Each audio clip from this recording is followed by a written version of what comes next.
Good evening. Welcome to Live United. Live United is an opportunity to hear about the great programs happening in the Monadnock region that make a difference in the lives of our citizens. Today, I'm fortunate to have with me Annalise Spikeman. Annalise is the program coordinator for Family Time Early Intervention Services at Monadnock Family Services. Welcome, Annalise. Thank you. It's great to have you here. You know, we've had a few people on the show recently really talking about families and early childhood and the importance of really working with people to build that strong foundation, that bedrock early on in their lives. So tell us a little bit about the program, about Family Time. Sure.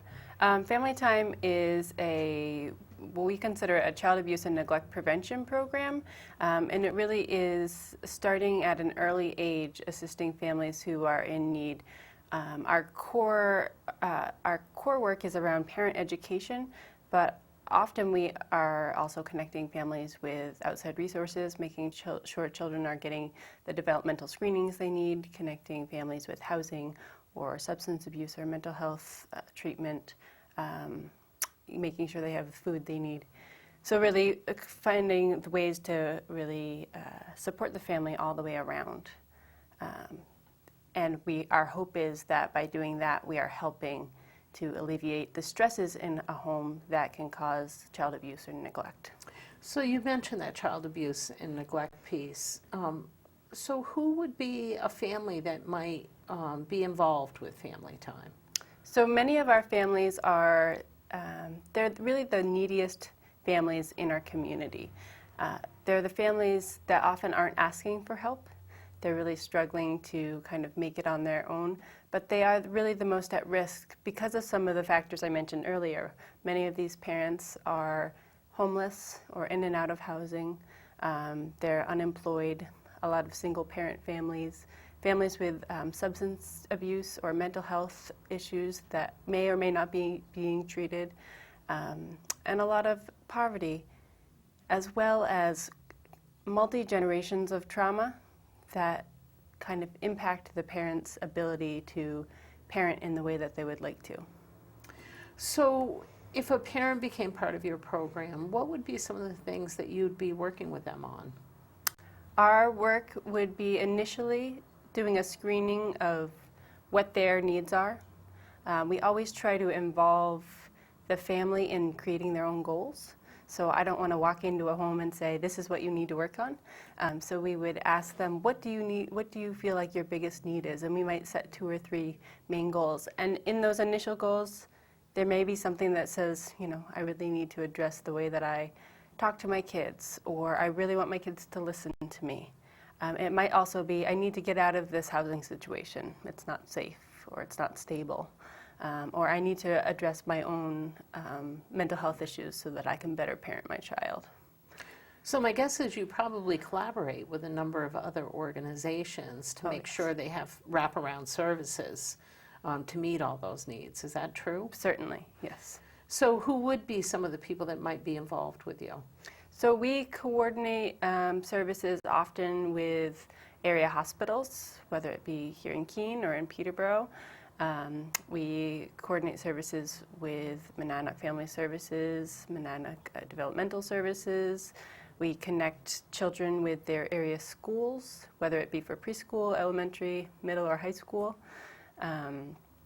We make sure that families who are requesting substance abuse treatment or rehab services are getting connected to those services.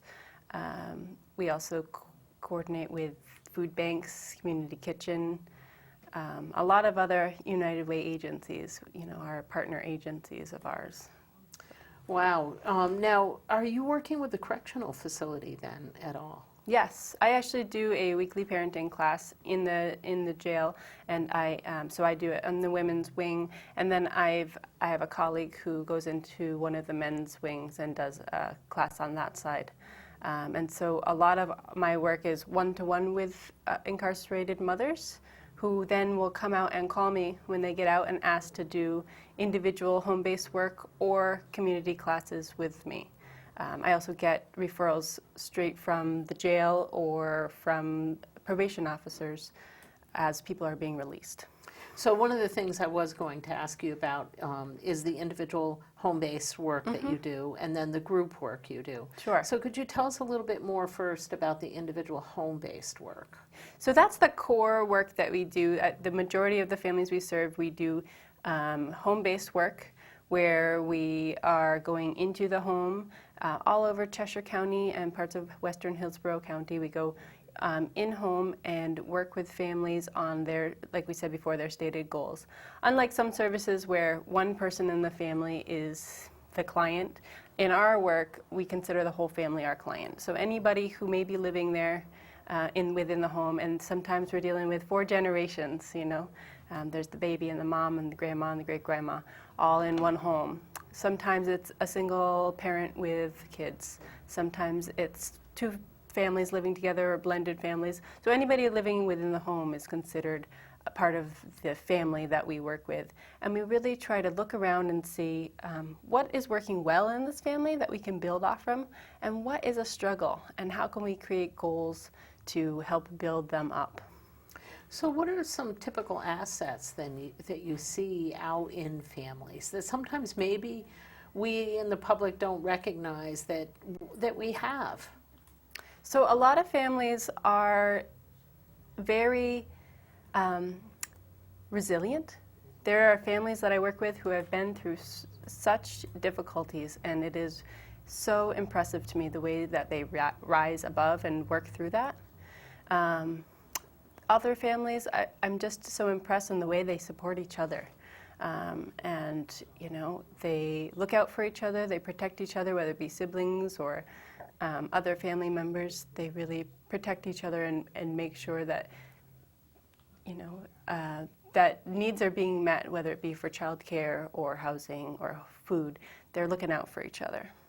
And what are some of the struggles that some of your families may be experiencing? Some of the biggest struggles that families that I work with are going through are unstable housing. So maybe they're living somewhere, but they're staying with a friend, or they're pending eviction, or they're in the homeless shelter. And so it's really hard to focus on parenting work when your housing is unstable. Going back to Maslow's hierarchy of needs, housing comes way before, you know, that shelter and security and safety comes way before that place where parents can focus on how am I parenting my child and is it the most effective way. And so that's a hurdle that we find that often we have to address those sorts of needs first before a parent can focus on their parenting. Another struggle is transportation. That's a huge one in our area. So that's why our home-based services are so important, because some families just cannot get to a class. There's no way they could make it into Keene from an outside town. So to be able to go to a family is a service that so many families are very grateful for. It's not, you know, it's often they're very surprised that that's an option. And so I'm really grateful that we're still able to do that. Now, do you work a lot with programs like WIC and the Community Kitchen and others in Cheshire Housing, perhaps, to really stabilize those basic needs that people may have, that housing, that, you know, shelter, food, warmth, some of your basic human needs? Because like you said, it has to be difficult to think about how am I parenting my child when perhaps your child's hungry. Yes. I don't have the resources to feed or house or clothe a family, so I really do depend on those outside resources in the community, and we do a lot of referrals to all of the affordable housing agencies in town, as well as the homeless shelters, connecting families with WIC, or making sure their food stamps are active, or guiding them to the community kitchen. And really trying to help them remove the stigma from those programs, because a lot of families that I work with actually just don't know how to ask for help. They've really tried so hard to manage on their own that asking for help is really a struggle. And so helping just remove that stigma and gently guiding them toward, these are your resources and they're here to help you. Now, do you find that you're working with a lot of single parents? Yes, I would say that probably A rough estimate, 60% of the families we work with are single-parent families. And interestingly enough, it's single mothers, single fathers, but a lot of single grandparents that are raising their grandchildren. And that has become an increasing population that we work with. I'm not surprised to hear that because I think we're seeing national trends. We're certainly seeing state trends around grandparents being much more involved in the raising of children, especially with the economic downturn that really had an impact on families and their stability. You also mentioned that you do groups. What are some of the types of groups you're offering and how can people access those? So we offer parenting classes in the community based off an evidence-based practice. It's a curriculum called Nurturing Parenting that really bases the curriculum off from nurturing oneself as a parent in order to parent better and practicing empathy and routine in order to nurture your child. And so there are community classes we offer in Keene at our MFS location on Main Street. We've also offered classes in Winchester and in the jail, as I mentioned. And we're looking to start a class in Walpole. Over the summer, it's harder to get routine attendance to these classes, so our plan is to develop a couple workshops that will be a couple hours during a summer day where families can come in and attend, just focused on one area rather than the whole spectrum of the curriculum. Now, is there a particular age group if you're a parent, would your child have to be 6 or 8 or? So we typically keep the class registration open to anybody, and then we model the class based on who comes. Our typical population tends to be preschool through elementary.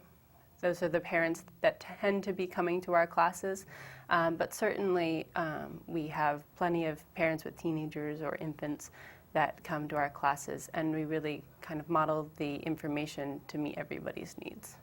I like hearing that because I think one of the things that happens so often, parents tend to be more involved in their children's life in their early years and through the elementary years, and then it kind of wanes. And you know, having been a parent myself, I watch a lot of parents kind of let their kids go. And you know, I've talked to my daughter about it, and I know one of the things she said is that during those transition times, you know, going into 7th grade, going into 9th grade, graduating from high school, there's such critical times to really have parents there supporting. And even though your child may be sort of like, come here, no, you know, it's still a real need. And I'm glad that the program can really modify itself to work with people sort of based on wherever they're at in their lives, it sounds like.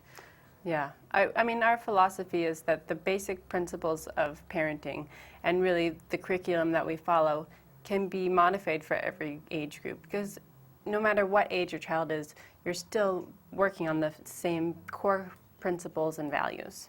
So what would some of those core principles and values be? So our Nurturing Parenting curriculum has 7 principles that we follow. The first one is feelings of attachment, and so really, how do we attach to our child? How do we make our child feel safe with us? And want them to come. We want them to come to us if there's an issue. We want them to feel like we're bonded in a way that they feel safe. The second one is empathy.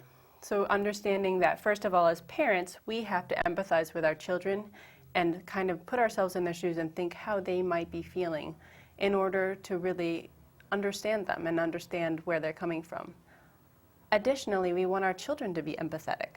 That's how they learn to be good citizens, and that's how they learn to interact with other people in an appropriate way.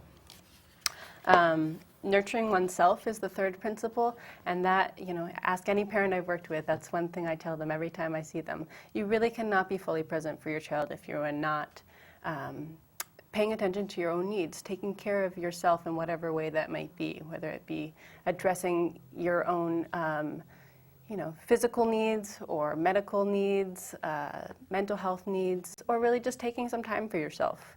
And that's how we become more present for our child. The fourth one is gentle touch. So our principle is that any touch that we give a child should be a gentle touch.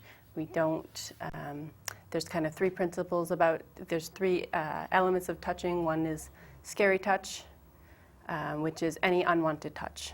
Harmful touch is any hurtful touch, and then gentle touch is any wanted touch that really reinforces and bonds the connection between a parent and a child. Now, I'm curious on that one, given that you're working with a population that may have been through trauma Yes. themselves in their lives. How do you move them beyond and into this gentle touch, this empathy, this reacquainting themselves with their child and with each other? Well, and that one is tricky because a lot of our families have not been parented the way that they want to parent. And so they are really reworking what it means to be a parent. And so when I say to a parent, I want you to model for your child what you want modeled to you, a lot of the work we're doing is really going back to their own childhood and rethinking how it might have been different for them and how that would have helped them now. And they then themselves are able to start to make that change because they can see how things were not done for them the way that they wanted them done and how they want to make that change. It's interesting because I was fortunate. I had two wonderful parents. Yeah. But I can remember when I was pregnant with my daughter saying to myself, there were certain things that I didn't like that my parents did. And how would I do that differently? And so it seems to me that everyone could benefit from going through this program at some level, because I think when we're parenting, it's a very frightening experience when you're entering into it, regardless of what your background has been. Yeah. You're not quite sure whether you're going to do things right. And I think these basic pieces that you're talking about are all things we can benefit from. Now, you have some others, it sounds like. So the number 5 is discipline. And often one of the first questions I ask parents is, what is discipline? And a lot of people think discipline means punishment. But discipline really means guidance. It comes from the root word, the same one that disciple comes from. So our job as parents is not to punish our children, but to discipline them. And from discipline come consequences, which can be positive or negative. So really reframing for parents that my job is not to punish my child, but really to give them choices and then direct consequences from those choices based on the choices they make. And that's what discipline is. I like that. Yeah, I like it too. The 6th one is expressing feelings, which, going back to what we were talking about before, a lot of parents have a hard time expressing feelings because it's not something that was modeled for them or that was allowed. And so now it's really difficult for them to allow their children to express their feelings. And when we talk about expressing feelings, we're really saying, how do you feel about me as your parent? And it's okay to tell me that. How do I feel as a parent? And it's okay for me to tell you that. And really developing that open door of communication. That no feeling is bad. Every feeling has a purpose. And then we work through it. No, I'm curious on this one as well. Because of social media and the influence of that, and because we have different generations. Yes. And so we were all raised in these different generations, and my parents had a certain value system and, parented around that value system. And I recognize that I've had to adjust considerably some of that value system and how I'm parenting my daughter, and particularly when social media comes into it, because they're being fired all of these messages. And you want to make sure that when you think about those early steps, that your child does feel like they can come to you, that they can have that empathy, and it's a different environment that we're working in certainly. now. So how do you keep adjusting to that? Well, I think a lot of what I try to tell parents, and what I practice as a parent also, is really setting our children up for success. And so we're instilling in them early on the values that we hold. And anytime we make a rule in our house. It really has to be based on something that we value. Otherwise, it doesn't have a meaning. So if we set our children up with a core set of values, our hope is that as they go out into the world, as they participate in social media, as they're in school and talking with their friends, that they're holding on to those values and that they can have the comfort to come home and talk to us about the things that they're hearing and seeing. And I think the other thing that happens oftentimes is as they begin to sort of spread their wings and fly,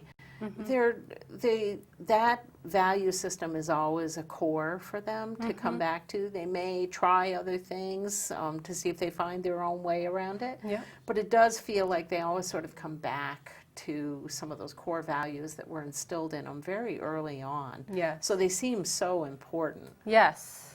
And a lot of the parents that I'm working with feel as though they have very vague values. They want to have values, but they know that some of the values they grew up with, they don't want anymore.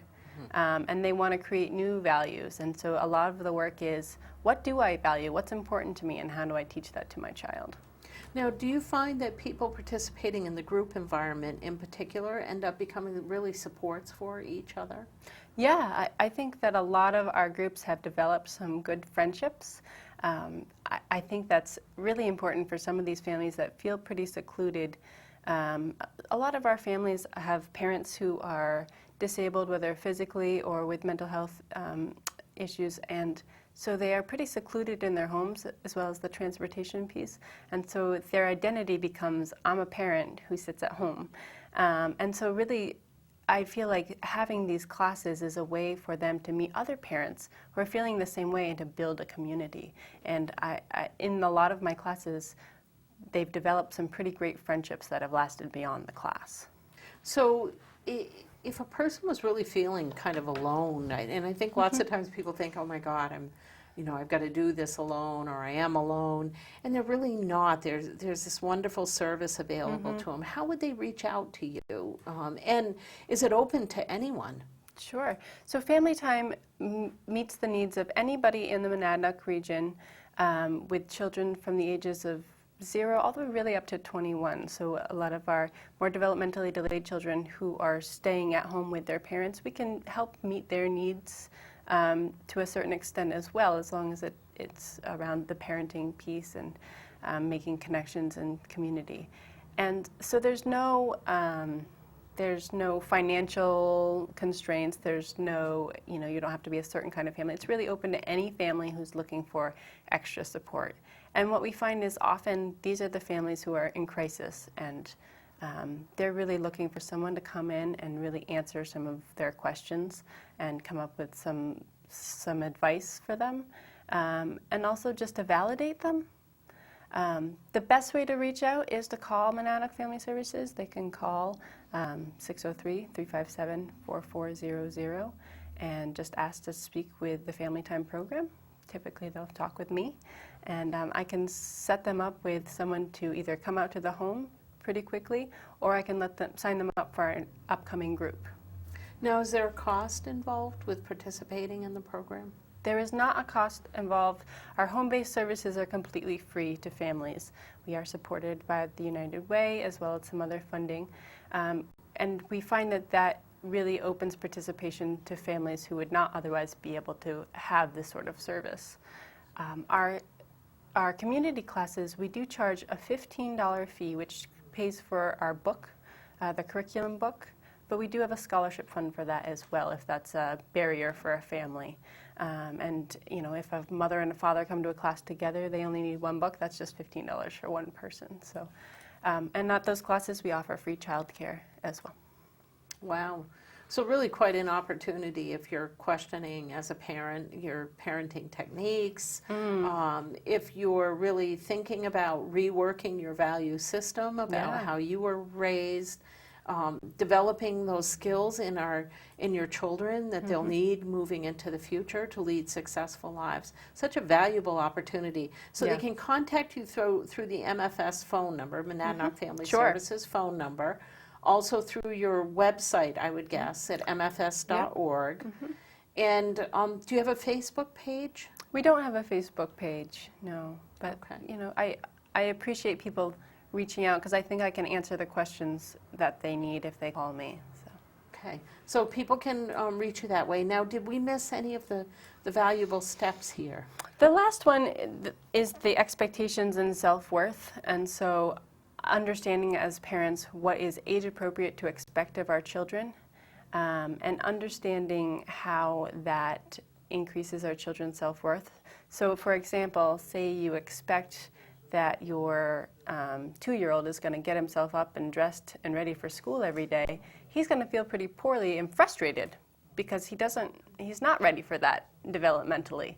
On the other hand, if you're still dressing your 13-year-old, he's also going to feel very frustrated because he knows he can do that. So helping parents understand the developmental stages of children, understanding that not all children meet those developmental stages at the same time, but roughly where they meet those stages, and how to support them through that into integrating some responsibility and some independence, and how that builds their self-worth because they feel successful then, and they also feel like people are supporting them. And that's a hard one too, we all know, because you want them to be sustain their unique qualities on one hand, and on the other hand, you know, there's some conforming that they have to do as they move along. So such an interesting work. Tell us a little bit about maybe a family you worked with and how this has made a difference in their lives participating in a program like this. Sure. So a couple years ago, I started work with a family who had I think 5 children and a mom and a stepdad. And so I walked in the house. The first time I walked in the house, there was spaghetti all over the wall. There were, one of the children had not started speaking, and he was nearing 3. One girl threw shoes at me, and he was just tantruming the whole time. It was very chaotic. It was a very chaotic environment. And I remember walking in and going, well, whoa, I can see what we have to work with here.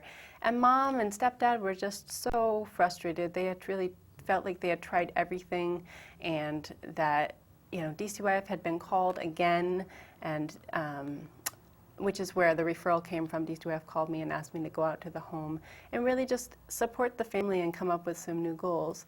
So in my work with them initially, what we came to realize was that mom and dad were trying really hard, but that they were so overworked themselves that they were not able to give the nurturing back to the kids. So we really worked to reframe some of their parenting away from discipline as punishment to discipline as really setting some clear expectations and consequences. And so we really focused on positive reinforcement. I do a thing in homes with younger children that I call, it's a pom-pom jar, so a little jar, and each time the child does something positive, the pom-pom goes in the jar, and they're bright, colorful little balls, and they fill up the jar. And it's a visual for the child to see that their parent is recognizing the positive things that they do, and it's also a reminder for the parent that these are the things I need to be paying attention to. And I always tell parents, what you pay attention to is what you get more of. So if you're paying attention to those positives, you're going to see more positive behavior because the child is going to think of themselves as a good child. So the parents practiced this for 2 weeks, and I came back. And the change was phenomenal. They were really so overwhelmed by how just kind of stopping themselves from pointing out every negative behavior and starting to really recognize some of the positive behavior really changed the whole family feeling into a more positive one. And I'm not going to say it fixed everything, but it was a really good start. And it was their buy-in, I think, that really that a service could help them, because they had a lot of negative feelings about outside supports. They felt like they had tried everything, people had come in and they didn't help them. And so from there we were able to continue doing the work with the parenting curriculum.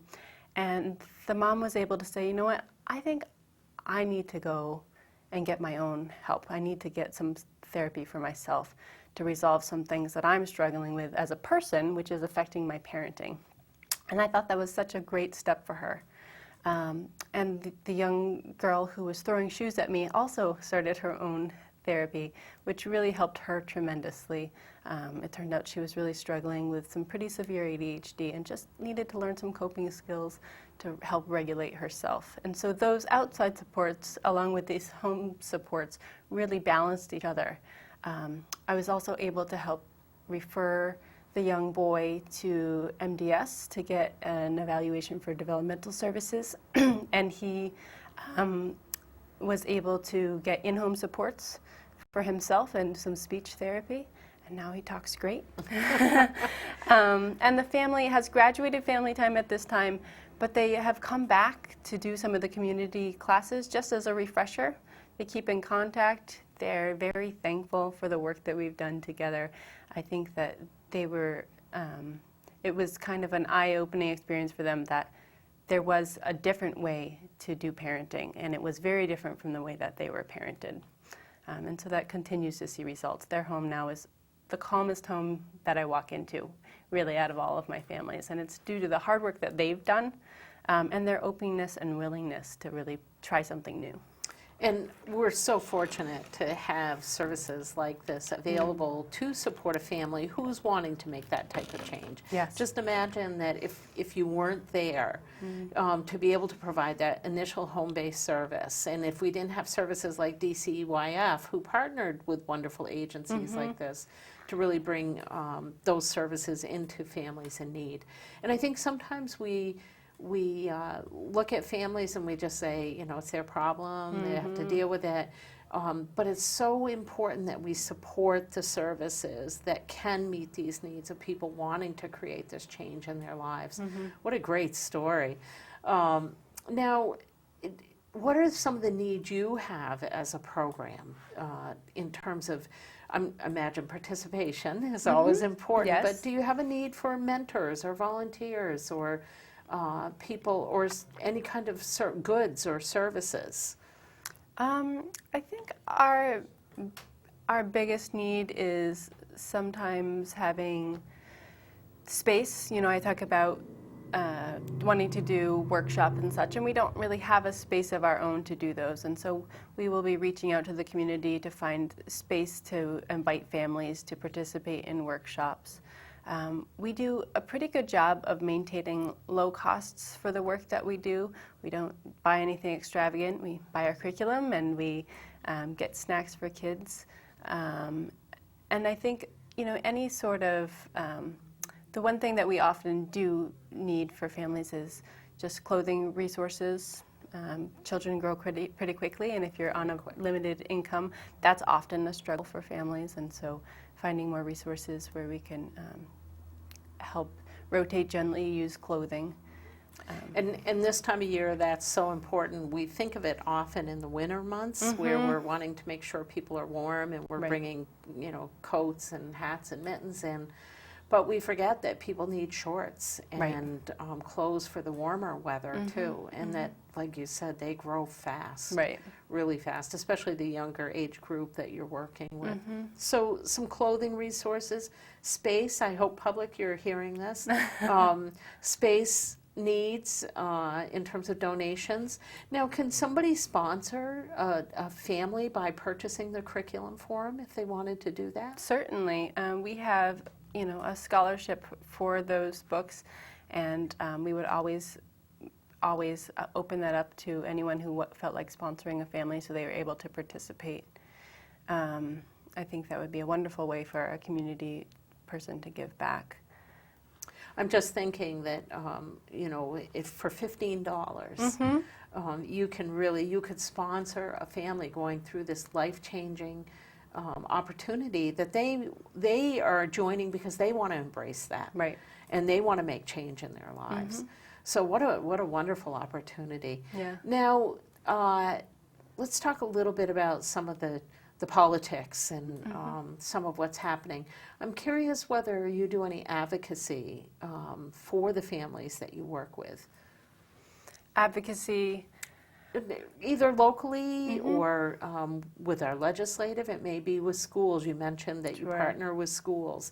And sometimes it just requires advocacy on the part of families to really make this available, make this change happen, make sure funding's available to provide these services. I think we do a lot of advocacy on the local level. These are, as I mentioned before, some of our more hidden families, the families that aren't heard, and a lot of it is they don't know how to speak up for themselves. So I really do work with families to advocate for them. While being very careful, I really try to work on an empowerment method or model, not as much an enabling. And so I really work with parents to coach them to advocate for themselves. But we do in the schools, making sure that children are getting the education that they need, for housing as well. Sometimes parents need just assistance with the process of how to go about an eviction or that sort of thing. And we really do advocate with them for their needs. We reach out and advocate. Sometimes we're able to get free scholarships for camps that kids can attend that they wouldn't be able to, and we reach out and advocate that way. On the more statewide or national level, I participate in some advocacy, mostly in the form of reaching out, writing letters, that sort of thing. I haven't been able to attend rallies or anything. Mm-hmm. Well, it's also important because it really does make a difference in programs being available, number one, but also in representing that family and, like you said, giving a voice to them because lots of times they don't feel empowered or they're so disenfranchised because of their experiences that they've had with different services, whether it be the school or, Monadnock Family Service or whatever it may be. Really re-engaging them and giving them that opportunity and building that trust. And when I think about parenting, trust is at such a core of a relationship, and especially at the core of parenting.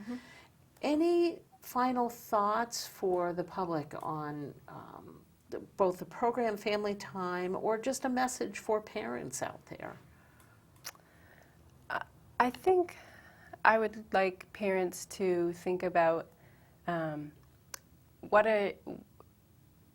job as parents is really to instill in children these core values and beliefs that really will follow them through the rest of their lives.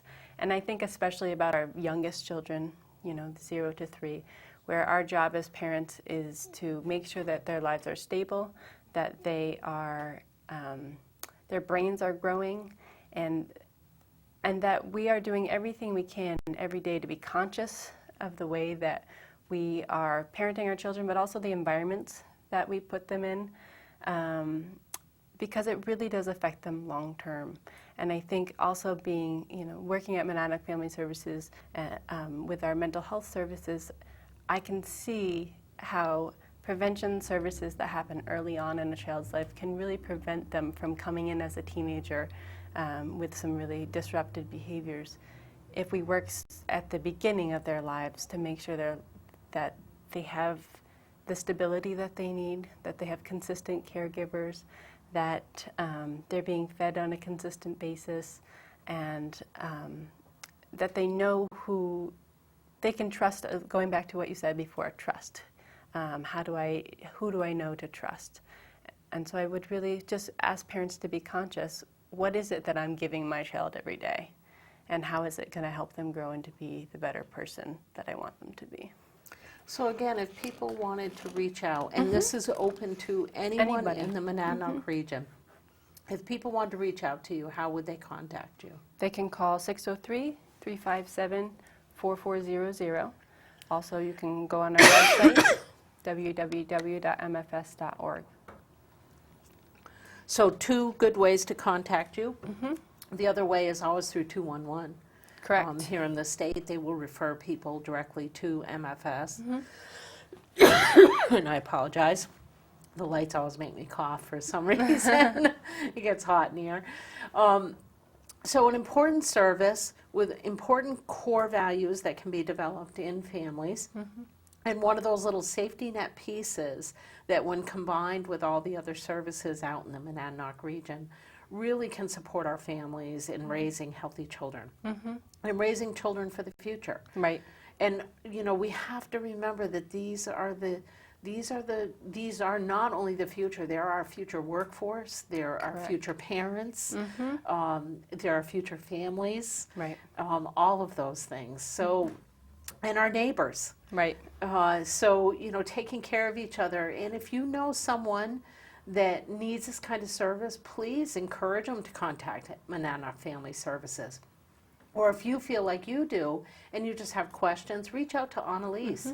She's happy to answer questions. There's no cost involved with asking those questions. Again, there's scholarships available for the community programs.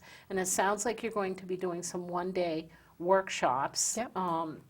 Will those be a few hours that a parent could go and kind of have an experience with really focusing in on some of these topics? Yes, they'll be held over the summer, probably 2 or 3 workshops, and they'll be focused on one subject. Again, we'll be providing childcare and making sure that any parent can attend, that is not the barrier. So to find out about those one-day workshops, would people be able to see it on the website and contact MFS? Yeah, I typically put out flyers around the community, and parents can also always call and just say what programs are coming up. I will make sure that they're on the website as well, because I know that that's often a place that people go to look for services. And I would encourage you to also put it here on Cheshire TV because their calendar of events, it'll run. Sure. So folks, be looking to Cheshire TV, be looking to out in the community for these one-day events. Reach out to Annalise if you're interested in participating in a community program, or if you have an individual need for a home-based visit and you're really questioning your parenting and wanting to improve that. Here's a wonderful opportunity to be able to do that. So you can reach out on your own, or they can be referred to you perhaps by another service. So if you're utilizing another service out in the community and you have questions about parenting, ask them if they can connect you with Monadnock Family Services. Again, this program is called Family Time Early Intervention Services. Just remember Family Time, because it's such a great name. When I think about family, it's just about time together and exploring and learning those values and learning them together and improving on them. I think we're always improving as parents. Always. I would Always. say that every time I teach a class, I'm improving my parenting, because there's something else I remember that I need to do differently. And one of the things I want to mention, because before the show started, Annalise mentioned to me, she's a graduate of Keene State College. And I just think it's so wonderful. They talk about, our younger generation is leaving the area, and that's not the case here. You chose to remain here, to be involved in something that's really making a difference out in the community. And I think we have to remember that this generation is a generation that really wants to contribute to the well-being of our communities and really wants to be part of change. Yes. So I thank you for that. Yes. I'm thankful we have programs like Keene State College here in the region. Well, I love this region, so I'm glad to be here. And doing some very, very important work. I can't think of anything more valuable than making sure our children and our families are taken care of. Well, thank you. Because it really makes us who we are in this region. So want to thank you for your work. Again, people can reach out through Monadnock Family Services, Family Time Program. Any final messages? No, thank you for having me on today. I think it's great to be able to get this out to the public. We have been around for 15 years, so we are a long-standing program, but I think sometimes even with a program that's been around for a long time, it's often people aren't sure if we're still around. So we are, and we are thriving and waiting for people, to reach out to us so that we can reach out to them. Very good. So audience, I want to thank you for joining us, and I want to thank Annalise for joining us as well. And I would like to remind you that we're all part of Living United here in the Monadnock region. It's important to remember to give, to volunteer, to advocate. Thanks for joining us.